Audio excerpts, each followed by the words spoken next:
E aí? Já parou para pensar que um método científico não precisa ser aquela coisa super complicada de laboratório?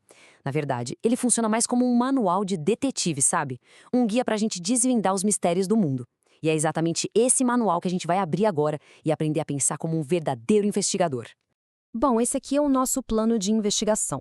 A gente vai passar por 6 capítulos-chave. Primeiro, entender o que é investigar. Depois, como encontrar a primeira pista com observação e hipótese. Aí vamos ver como reunir provas de confiança, como testar nossa teoria, apresentar os resultados e, claro, como seguir o código de ética de um bom detetive. Essa é a pergunta de US$ 1 milhão, não é mesmo? Com tanta informação vindo de todo lado, como é que a gente sabe no que acreditar? Pois é, o método científico é a ferramenta mais poderosa que existe para a gente conseguir achar respostas confiáveis. Vamos ver como usar isso passo a passo? Ok, vamos começar pelo começo. Antes de sair resolvendo qualquer mistério, a gente precisa entender o que de fato significa investigar. Então a grande sacada é essa aqui. Investigar cientificamente é basicamente seguir um processo organizado. E isso não é só para cientistas de jaleco branco, não. É uma habilidade incrível para qualquer um que queira pensar de forma mais crítica e aprender a pesquisar direito. Agora a coisa começa a ficar boa. Toda grande investigação nasce de um momento de que estranho isso aqui. É quando a gente encontra a primeira pista e a nossa cabeça já começa a montar uma primeira teoria.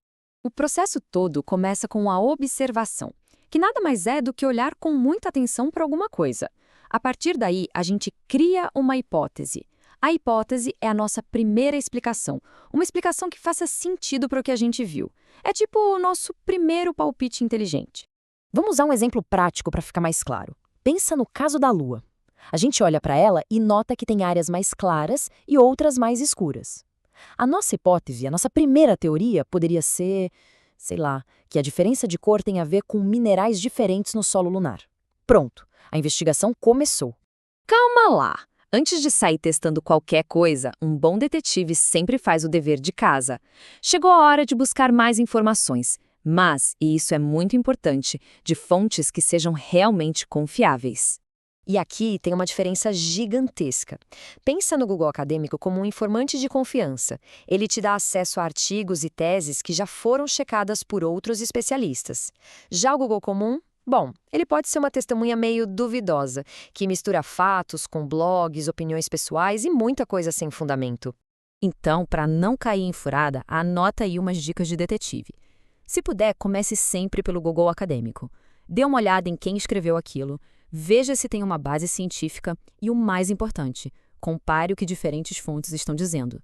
Lembre-se, nunca confie em uma única testemunha. Certo. Com as informações preliminares na mão, chegou o momento da verdade. Colocar a nossa hipótese à prova. É aqui que a investigação pega fogo de verdade. E olha, testar não quer dizer que a gente precise necessariamente de um laboratório. No nosso caso da Lua, por exemplo, não precisamos ir até lá. A gente pode analisar dados que já existem, como informações que missões espaciais coletaram, para ver se eles batem com a nossa teoria sobre os minerais do solo. Depois de fazer o teste, a gente junta todas as provas. É o momento de analisar tudo que foi encontrado e dar o veredito final.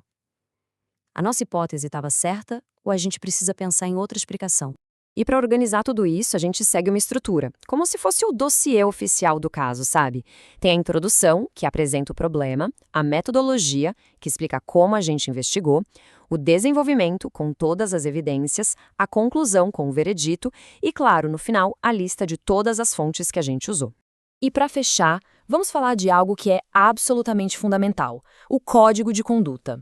Todo bom detetive tem um, e na ciência não é diferente. Isso garante que o trabalho seja honesto, responsável e, principalmente, confiável.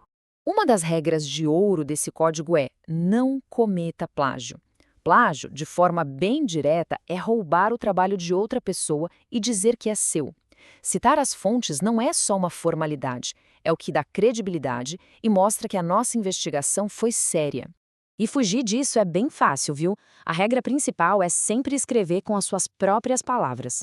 Quando for usar a ideia de alguém, aponte de onde ela veio. E se for para copiar um trecho igualzinho, coloque entre aspas e dê o crédito. Simples assim. honestidade em primeiro lugar. No fim das contas, é isso. O método científico, o nosso manual do detetive, é a melhor ferramenta que a gente tem para entender o mundo de um jeito que faz sentido, que é organizado e, acima de tudo, que é confiável. E agora, fica uma pergunta no ar. Com esse manual em mãos, qual é o primeiro mistério aí perto que desperta esse seu lado detetive? O mundo está cheio de pistas. É só a gente começar a observar.